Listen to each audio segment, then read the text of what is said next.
Hi friends, welcome to Indraja homes. ఈరోజు మనం vegetable fry ఎలా చేసుకోవాలో చూద్దాము. నేను దీనికోసం క్యారెట్, బీట్రూట్, బీన్స్ తీసుకున్నాను. మీరు దీనికి బదులుగా ఏ వెజిటేబుల్స్ అయినా తీసుకోవచ్చు. మీ ఇంట్లో అవైలబుల్గా ఉండే వెజిటేబుల్స్ ఏవైనా సరే తీసుకోవచ్చు.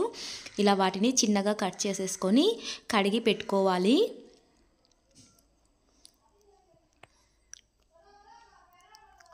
ఇలా కడుక్కొని పెట్టుకున్న దాన్ని కుక్కర్లో వేసుకొని ముందుగా ఉడికించుకుందాము.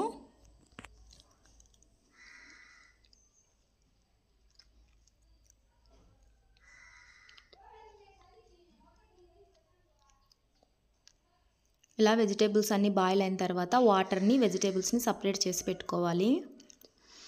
ముందుగా దాంట్లో పౌడర్ కోసం కొన్ని పుట్నాల పప్పు, కొంచెం కొబ్బరి, 4 వెల్లుల్లిపాయ రెబ్బలు, కొంచెం కారం, తగినంత సాల్ట్ వేసుకొని పౌడర్లా చేసుకోండి. కారం ఉప్పు చూసి వేసుకోండి. పౌడర్లోకి మనం ఫ్రై చేసేటప్పుడు తక్కువైతే మనం అందులోకి వేసుకోవచ్చు. ఒకేసారి ఇందులోకి వేసుకోకండి.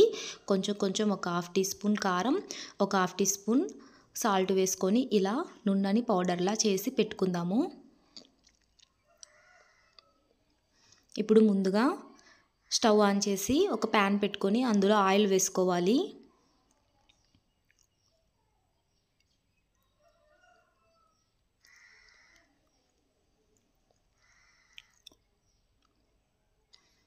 ఆయిల్ హీట్ అయిన తర్వాత అందులోకి పోపు దినుసులు వేసుకుందాం.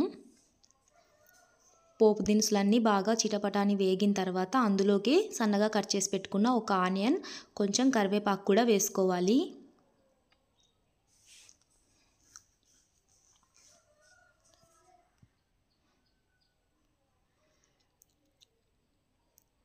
ఇలా ఆనియన్, కరివేపాకు అంతా ఫ్రై అయిన తర్వాత మనం ముందుగా ఉడికించి పెట్టుకున్నాం కదా వెజిటేబుల్స్, అవన్నీ వాటర్ సపరేట్ చేసి ఇందులోకి యాడ్ చేసుకోవాలి.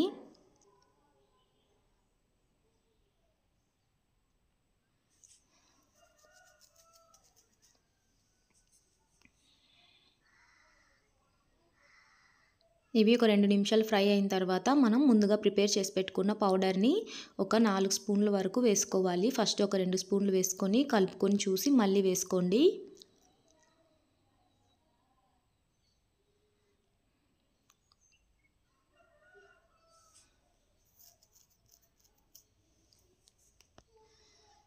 ఇలా పౌడర్ అంతా ముక్కలు పట్టే వరకు బాగా కలుపుకోవాలి. ఇది చపాతీల్లోకి, జొన్న రొట్టెలలోకి, పుల్కాల్లోకి, రైస్లోకి చాలా బాగుంటుందండి. ఒకసారి ట్రై చేసి చూడండి. చాలా సింపుల్ కూడా, చేసుకునే విధానం కూడా. చూసారు కదా. ఇప్పుడు సాల్టు, కారం చెక్ చేసుకోండి. సరిపోకపోతే ఇక్కడ అడ్జస్ట్ చేసుకొని కలిపేసుకోండి. 2 నిమిషాలు అంతే.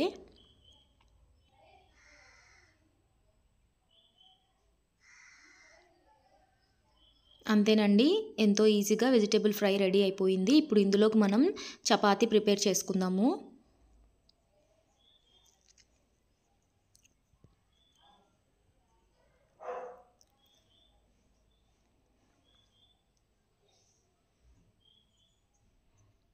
నేనైతే ఇందులోకి చపాతీలు చేసుకున్నానండి. మీరు రైస్లో కన్నా తినొచ్చు. జొన్న రొట్టి, పుల్కా ఏ దాంట్లో కన్నా సరే బాగుంటుంది.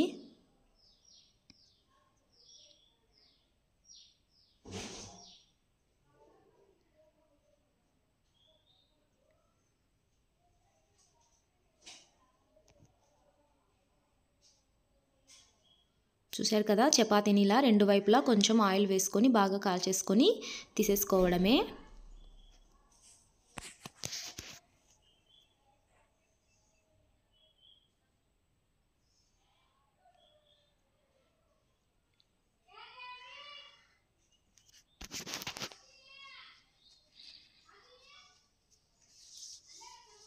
ఇలా అన్ని చపాతీలు కూడా కాల్చేసుకున్న తర్వాత మనం ఈ ఫ్రైలోకి చపాతీలు వేసుకొని తినేయడమే. చాలా అంటే చాలా బాగుంటుందండి. ఈజీగా కూడా అయిపోతుంది ఈ ఫ్రై.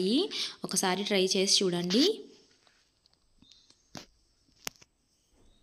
నేను మధ్యాహ్నం లంచ్లోకి ఈ వెజిటేబుల్ ఫ్రై తర్వాత చపాతీ చేసుకున్నానండి.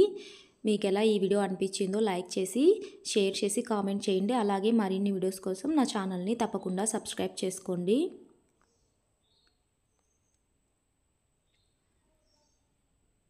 చాలా అంటే చాలా సింపుల్గా చేసుకోవచ్చు. అంతే టేస్టీగా కూడా ఉంటుంది. ఒకసారి ట్రై చేసి చూడండి.